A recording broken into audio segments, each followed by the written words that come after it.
Adani versus USA clean chit or something more? A case that shook Indian markets. A $250 million plus alleged bribery scheme. A US criminal indictment against Gautam Adani and senior executives. And now, the US court has dismissed the criminal case. So, does that mean Adani has been proven innocent? Is this a complete clean chit? Or is the real story much more complicated? I am CA Neha Vora, and today, let's go beyond the headlines. What exactly was the case? Let's go back to November 2024. US prosecutors unsealed an indictment against Gautam Adani, his nephew Sagar Adani, and several other executives. The allegations centered around renewable energy projects in India. According to the US indictment, the government alleged that more than $250 million in bribes had been promised or paid to Indian government officials to secure lucrative solar power contracts. The prosecutors also alleged that investors were misled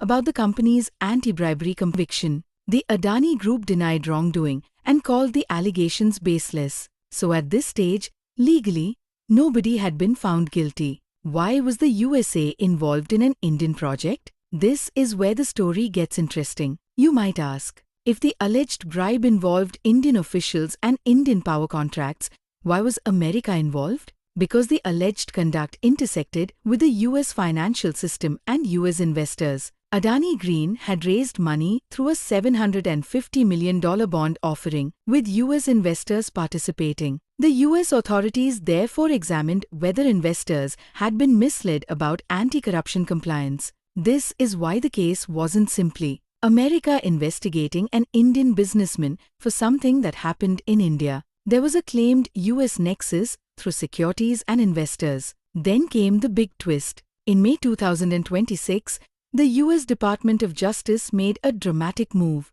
It asked the federal court to dismiss the criminal indictment with prejudice. That means the criminal case would be permanently terminated rather than simply paused or withdrawn temporarily. The DOJ said it had reviewed the case and, exercising prosecutorial discretion, decided not to devote further resources to the criminal charges. But here's something extremely important. The judge did not immediately rubber-stamp the request. Judge Nicholas Garofis asked the DOJ to explain why it wanted to abandon the case. Because under US Rule of Criminal Procedure 48A, the government needs the court's approval to dismiss an indictment. The judge essentially said, "Don't just tell me you don't want to prosecute anymore. Tell me why." The $10 billion question. And this is where the story becomes politically and legally fascinating. Adani had previously announced plans involving roughly $10 billion of investment in the United States. During discussions with the DOJ,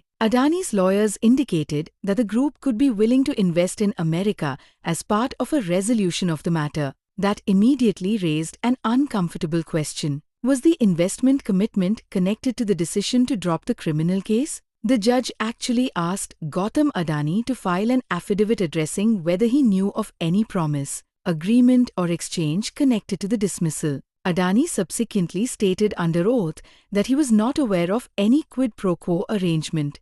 He acknowledged the investment discussions, but denied knowing of an agreement exchanging the investment for dismissal of the criminal indictment. And then came the court's verdict. On 10 August 2026, Judge Garofis finally dismissed the criminal charges against Gautam Adani and Sagar Adani. But listen carefully to what the judge actually said. The judge did not declare that the bribery allegations were false.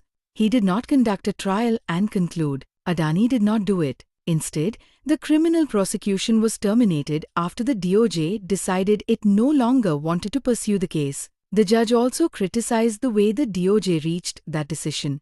He described the procedural irregularities as concerning and criticized senior DOJ official Trent McCotter for appearing to make the decision without meaningful input from prosecutors and investigators who had worked on the case. And this distinction is absolutely crucial. Dismissal is not the same thing as acquittal after trial. So, was Adani given a clean chit? Here's where headlines can become misleading. If by clean chit you mean the US criminal case is over. Yes, the criminal case against Adani and his nephew has been dismissed. But if by clean chit you mean A US court examined all the evidence and concluded that the bribery allegations were false. No, that is not what happened. There was no criminal trial resulting in an acquittal on the merits. The judge himself emphasized that dismissal should not be interpreted as an endorsement of the DOJ's decision or as a ruling on the merits of the underlying allegations. That distinction matters enormously.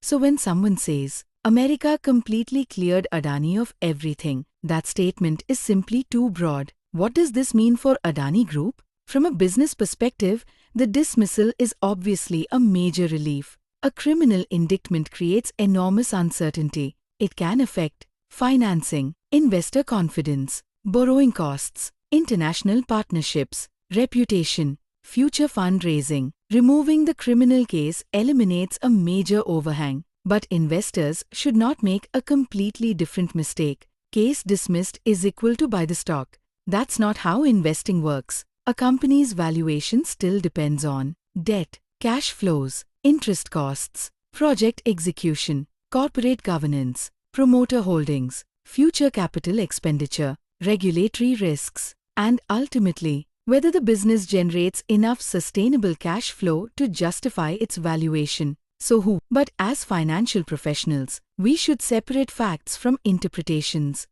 My CA take. This case teaches us something much bigger than just the Adani story. There are three different concepts people constantly mix up: allegation, settlement, acquittal. An allegation means someone says you did something wrong. A settlement means a legal dispute has been resolved under agreed terms. An acquittal means a criminal trial ended with a finding that the prosecution failed to prove guilt. And a dismissal can happen for several reasons without a court determining whether the underlying conduct actually occurred. These are not interchangeable. Final question. So now I want you to decide. Was the Adani case truly a clean chit? Or was it simply the end of a criminal prosecution without a trial on the underlying allegations? And here's the bigger question. If a government drops a major criminal case after previously pursuing it aggressively, and the accused company has simultaneously discussed billions of dollars of investment in that country's economy,